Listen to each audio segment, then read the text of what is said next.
was in a couple bands in college, and then I got into Flight Time, which was the local version of what became the Time eventually. Who was in that early version of Flight Time? When I was there, it was Terry Lewis, Jelly Bean, uh, Jimmy Anderson played sax. David Island was in and out a little bit, sax player. Who else was there? Tony Johnson played guitar. Solly Hughes played guitar. I mean, the people were coming in and out a little bit.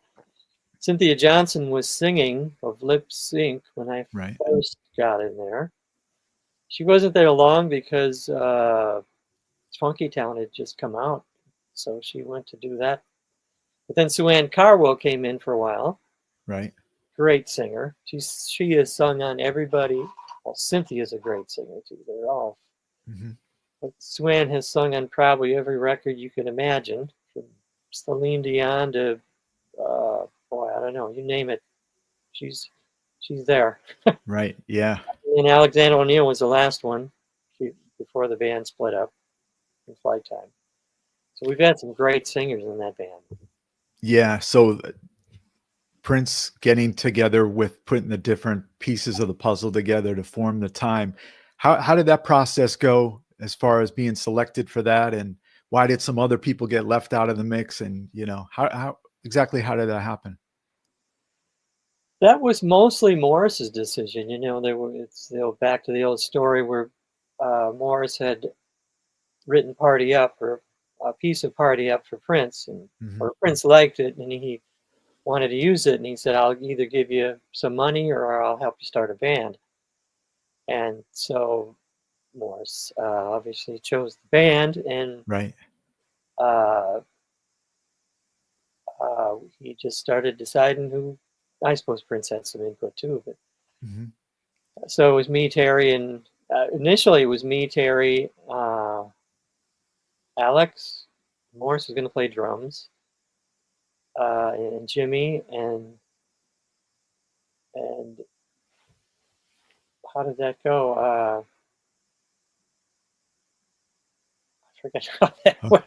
That's all right. At that point, Morris got brought up front to be. Oh, I know. I should know this.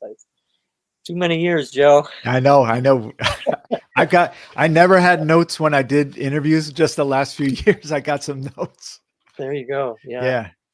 No, but Alex was going to be the singer originally, Alexander O'Neill. Right. And then that didn't work out. And then Prince said, "Well, Alex or Morris, you're going to be the front man." And he did. He's like, "I'm not a front singer," and he's, "Well, we'll figure it out, And, right. And they did. And so then Bean became the drummer, and Johnson had just moved up from Rock Island, Illinois, and he was playing in another band, and Morris grabbed him, and off we ran. Yeah, it was probably a good decision for Morris. I mean, Party Up wasn't even a single, right? It was just an album. I don't think so. Yeah. Yeah. So. Yeah, made a great. Oh, go ahead. Oh, I know Prince played it on Saturday Night Live one time. Yeah, that's right. Yeah, the Charlene Tilton, I think, was hosting. Yeah. Is that right? Yeah. Yeah. Yeah. In those early rehearsals, I know Prince was involved. He was the boss of the organization. Was he heavily involved with every part? He didn't like something, he'd go up and tell you, "I don't like that. Do it this way, or try it this way." Everything. Yeah. Oh, okay. He was. Yeah. Everything with everybody talked about him. Wow. It was his baby at the end of the day. And we rehearsed, I don't know, 5-6 hours, 6 days a week probably, and for months and months. It's all we did. We did that first tour was a 30-minute. I think we played 30 minutes. I don't know how many months we rehearsed that 30 minutes. It was, but every week we'd add something else. We'd add a couple of steps or another part, or like Jimmy tells a story that, and I think it applied to all of us in some way or another. He was playing his story. I guess I could tell my story, but it was his stories. You're playing one part with your left hand, and Prince is saying, "Well, what are you doing with your right hand?" "Well, nothing, because there's not a part to play." "Well, let's figure one out." Why aren't you dancing? Why aren't you moving? What's the harmony part you got? You know, next thing you know, you're stepping and you're playing left hand, you know, different parts, singing different part, and you know, and everybody had their own version of that. All of us, Right. you know, so he pushed us beyond to do things beyond we thought we could do, and you know, he demanded a lot of us, but it's nothing he wouldn't demand of himself, Right. and it paid Yeah. off. The guy was never seen anybody work like Prince did. He was just amazing in that What's regard. what are some of the things you miss most about Prince? Ah, he was funny. He could be hilarious. Um, I miss being around, you know, his energy. He had this can-do attitude. It was just like, here's what we're gonna do, Hmm. and it would start happening. I mean, he had just work ethic and a visionary and a confidence, and you know, it's just let's go.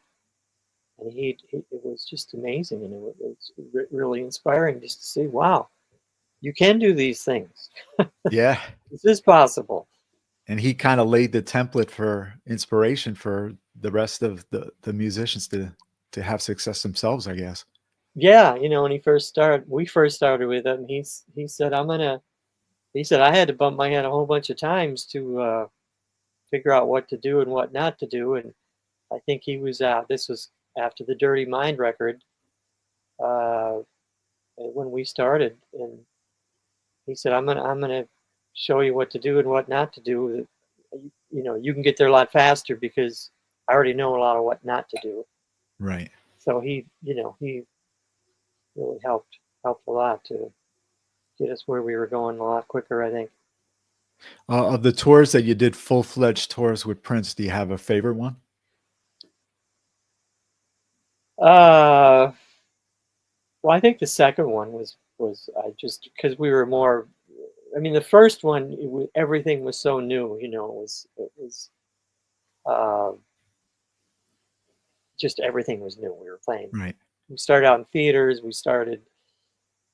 And then next thing you know, we're playing, you know, basketball arenas, and it was just the excitement of it. But I think, you know, that the excitement of it was fun. But then by the second tour, though, we everybody kind of got their groove a little more as far as what to expect and how we can all contribute to make the shows better. And yeah, just Yeah.